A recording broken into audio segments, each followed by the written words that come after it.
bid'ah. Bid'ah itu kalimat bahasa Arab yang artinya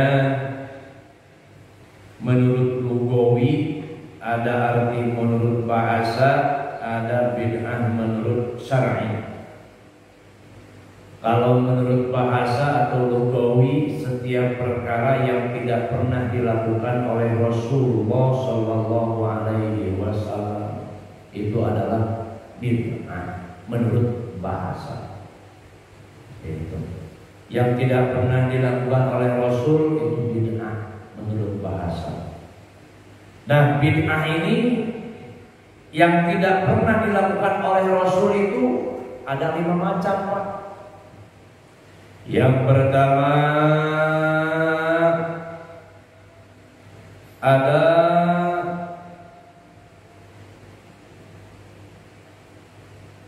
bid'ah mubah. Mubah diperbolehkan. Mubah itu tidak pernah dicontohkan Rasul, tapi boleh. Artinya boleh itu dikerjakan, silakan, tidak pun tidak apa-apa. Seperti apa? Al-musafahatu aqibas subhi wal asri. Musafahah setelah sholat asar dan sholat subuh. Nah, ya akan mau silakan, tidak silakan. Itu. Yang kedua ada wajibah. Wajibah itu wajib. Tidak dilakukan Rasul tapi menjadi wajib. Kalau tidak malah dosa. Apa itu? Di antaranya adalah tanwinul Qur'ani wasyara'i idza khifa 'alaiha ad-diya'u fa inna at-tabligha liman ba'dana minal quruni wajibun ijma'an wa ihmaluhu haramun ijma'an. Membukukan Al-Quran dan ilmu-ilmu agama yang lainnya. Nabi yang mencatat Al-Quran itu karena Nabi ya bisa nulis. Nabi Al-Ummi, Ummi itu gak pernah nulis, gak pernah baca. Nabi itu Allahumma sholli wa sallim ala Sayyidina Muhammadin abdika wa rasulika nabiyil ummi. Nah, ada al-ummi, Nabi itu artinya Nabi itu gak pernah baca dan nulis. Ini Al-Quran tiba-tiba datang ke kita ada tulisan. Siapa yang bikin? Itu bid'ah, Pak. Bid'ah itu gak pernah dilakukan Nabi, tapi itu menjadi wajib. Yang pertama kali menuliskan adalah Sayyidina Utsman. Nah, itu wajib. Bahkan kalau tidak, bagaimana kita pada saat ini bisa kenal dengan Al-Quran kalau tidak dituliskan pada saat itu? Itu karena apa? Fa inna tabligha liman ba'dana minal quruni wajibun. Menyampaikan Al-Quran setelah zaman Nabi itu pun masih wajib.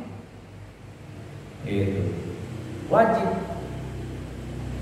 Sedangkan kalau nggak ada tulisan, bagaimana bisa sampai kepada kita? Kalau dulu zamannya Nabi hafal semua, disampaikan Nabi langsung hafal. Sekarang kalau cuma disampaikan, nggak ada catatan, waduh. Nah, begitu. Kemudian wa ihmaluhu haramun, dan mengabaikannya itu menjadi haram. Nah, Al-Quran sudah jelas sampai kepada kita, ada tulisannya, ditulis oleh para sahabat sampai ke sini. Meskipun bid'ah itu wajib. Kesininya bukan hanya Al-Quran, kitab-kitab agama, kitab-kitab syariat pun seperti ini yang ada di hadapan kita, itu pun ditulis bid'ah. Kitab-kitab hadis, kitab bid'ah semua juga, karena tidak dicontohkan oleh Rasul, tidak dicatat pada waktu itu. Kemudian ada yang ketiga, wa makruhah. Ada bid'ah makruhah. Makruhah itu makruh, tidak dilakukan Nabi dan melaksanakannya pun makruh. Makruh itu ditinggalkan mendapatkan pahala, tidak dikerjakan bahkan mendapat pahala. Itu makruh sebaiknya. Lebih dekatnya lebih baik tidak. Seperti apa? Min amthilatiha zukhrufatul masajid wa takhsisul lailatul jumu'ati biqiyamin. Itu menghias masjid terlalu mewah bid'ah itu. Tapi makruh, gak haram, silakan. Pakai kaligrafi dibentuk-bentuk silakan. Itu. Apalagi di dalamnya terlalu banyak tulisan, itu bisa mengganggu kekhusyuan orang sholat. Itu. Karena terpukau dengan sekitarnya. Nah, itu bid'ah, tidak dilakukan oleh Rasul. Bid'ahnya tapi makruh. Dilakukan pun gak haram, silahkan. Makanya sekarang kita bisa saksikan ada yang polos, ada yang banyak itunya, memang tidak dilarang. Itu. Tapi ada yang benar-benar api. Seperti kalau kita masuk ke salah satu misalkan pondok pesantren atau satu masjid yang mana pimpinannya itu ahli tasawuf, bahkan ketemu yang seperti itu polos. Itu. Bahkan kacanya pun sengaja ditinggiin dindingnya, itu kacanya di atas. Karena apa? Supaya orang itu lagi sholat gak lirik kanan kiri, karena yang kanan udah tembok. Itu udah di bawah seperti ini. Itu. Nah itu lebih aktif lagi. Kemudian apa? Wa takhsisul lailatil jumu'ati, menentukan malam Jumat untuk sholat malam. Itu adalah bid'ah. Malam Jumat saja, kalau malam yang lain enggak. Itu makruh namanya. Itu. Baiknya ya kapan saja, tiap malam lebih baik. Itu. Tapi kalau sengaja, itu. Artinya kapan saja, setiap malam itu lebih baik untuk melaksanakan. Nah, yang lain mah gak mau, pengennya malam Jumat saja. Gitu. Nah seperti baca Yasin, sama. Kalau dikhususkan malam Jumat saja. Kalau sengaja di malam yang lain mah gak mau, pengennya malam Jumat saja, gitu. Tidak makruh. Kalau kita ke malam Jumat, ya bukan berarti kita mengkhususkan malam Jumat, di lain hari yang lain pun baca Yasin sebetulnya. Itu makruh. Itu kegiatannya, adapun di dalamnya catatan, yang namanya makruh bukan berarti nggak ada nilainya di dalamnya. Setiap makruh dalamnya mungkin bisa jadi haram, bahkan bisa jadi juga berpahala. Tergantung manfaatnya. Misal, yang penting catatan itu bukan hal yang diharamkan. Seperti mubah, itu mubah kesananya tuh bisa jadi sunnah, tergantung digunakannya untuk apa. Seperti makan dan minum. Makan dan minum itu pertama urusannya mubah, boleh, gak makan pun gak dosa. Itu. Tapi dia makannya itu supaya dia bertenaga untuk melaksanakan sholat, ibadah, dapat pahala. Makannya, minumnya pun sama. Itu. Kemudian dan yang lainnya. Sebaliknya bisa juga jadi dosa. Dia mau maksiat, lemes, makan dulu biar kuat maksiatnya. Nah, sama itu pun jadi dosa. Yang tadinya perkara mubah, sama seperti makruh derajatnya. Selanjutnya ada mustahabbah. Mustahabbah itu adalah dianjurkan, disunnahkan, tidak dilakukan oleh Rasul tapi dianjurkan untuk dilaksanakan. Seperti apa? Fa'lu sholatit tarawih bil jamaah, mengerjakan sholat tarawih dengan berjamaah. Kalau ditanya itu adalah bid'ah. Sholat tarawih apakah itu berapa rakaat pun kalau dilaksanakannya berjamaah itu bid'ah tarawih itu. Karena Rasul tidak. Tapi mustahabah itu dianjurkan, disunnahkan melaksanakan sholat tarawih di berjamaahkan.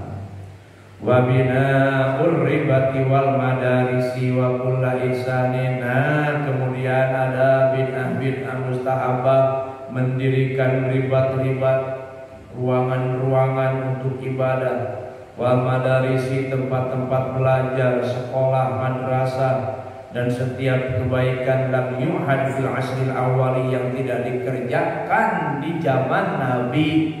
Kalau bentuknya itu adalah kebaikan, itu adalah bid'ah mustahabah. Seperti itu. Nah, jadi tidak semuanya, bahkan hampir semuanya pada zaman ini yang kita lakukan itu kebanyakan bid'ah semua. Sekalipun orang yang suka membid'ah-bid'ahkan, kelakuannya bid'ah semua, tapi bid'ahnya itu. Nah, nggak usah ada dengan yang namanya bid'ah. Tapi ada bid'ah menurut syar'i. Itu tadi bid'ah menurut bahasa. Menurut syar'i yaitu yang ada dalam hadis wa kullu bid'atin dhalalah. Semua bid'ah sesat, wa kullu dhalalatin finnar, dan semua yang sesat neraka ujungnya. Nah, itu adalah bid'ah menurut syar'i. Apa bid'ah menurut syar'i? Tariqatun fid dini mukhtara'atun tudahi syari'atan yuksadu bis-suluki 'alaiha al-mubalaghatu bit ta'abbudi. Satu jalan dalam agama yang dibuat-buat, yang menyerupai syariat. Yang dimaksud dengan melaksanakan itu adalah berlebihan dalam beribadah. Menurut syariatnya sholat asar itu 4 rakaat. Dikarenakan pengen nambah pahala 5 rakaat. Itu sesat. Padahal ada kalimat tudahi syari'ata, mirip syariat, sama-sama sholat pada ayat. Mau 4 rakaat, 5 rakaat pun bentuknya sholat. Dikarenakan bertentangan, arti mukhtara'atun itu dibuat-buat itu tidak bisa dikembalikan kepada Al-Quran dan hadis. Itu dalilnya nggak ada dalilnya. Jadi kesimpulannya, selama itu ada dalilnya tidak bid'ah. Tapi kalau nggak ada dalilnya itu bid'ah, dan itu dhalalah, dan itu finnar. Mana yang bisa dijadikan dalil? Pertama Al-Quran, yang kedua Al-Hadis Al-Rasul, yang ketiga ijma' ulama, yang keempat adalah qiyas. Itu bisa dijadikan dalil. Selama ada Qurannya, selama sesuai dengan hadis, selama sesuai dengan ijma' ulama. Ijma' ulama seperti ini ijma' namanya Pak, bukan Al-Quran Pak. Ini ijma, tapi bersumber dari Al-Quran. Dan kias itu semua bisa dijadikan dalil. Kalau semuanya bisa kembali ke situ, tidak bid'ah. Kalau tidak kembali ke situ, itu bid'ah. Dan sesuai dengan yang dikatakan Nabi, wa kullu bid'atin dhalalah wa kullu dhalalatin finnar. Setiap bid'ah sesat, setiap sesat neraka. Jadi sedikit tambahan pengalaman itu bagi kita supaya kita lebih lebih mantap, lebih yakin dengan tradisi yang selama ini kita lakukan, yang kita anggap baik dan orang-orang terdahulu pun anggap baik. Nah, kalau setelah kita mendapatkan ilmu ini, menurut kita ini tidak sesuai, jangan. Oh, ini masih sesuai, lanjutkan. Itu namanya. Meskipun tadi kalimatnya perkaranya dianggap bid'ah. Jadi kalau tadi dibilang bid'ah secara lugawi itu ada 5 macam.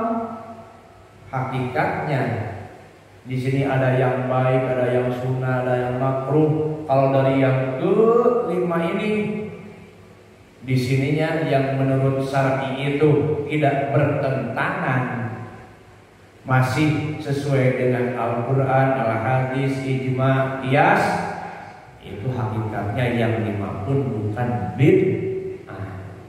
Itu bid'ah pun itu secara lugawi saja. Makanya tadi dijelaskan peringatan Maulid pun kalau secara lugawi bid'ah, karena tidak dilakukan oleh Rasul. Ternyata di dalamnya itu diadakan pengajian sesuai dengan Al-Quran dan Al-Hadis, sedekah sesuai dengan Al-Quran dan Al-Hadis di dalamnya, dan lain sebagainya. Nah, itu sekilas saja tambahan ilmu bagi kita semua.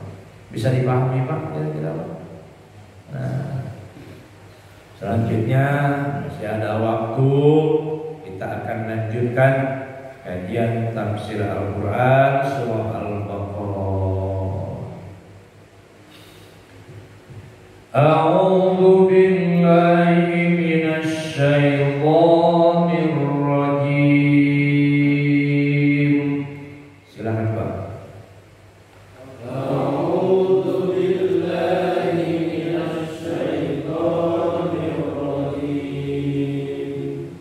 Bismillahirrahmanirrahim. Bismillahirrahmanirrahim. Alif Lam Mim. Alif Lam Mim.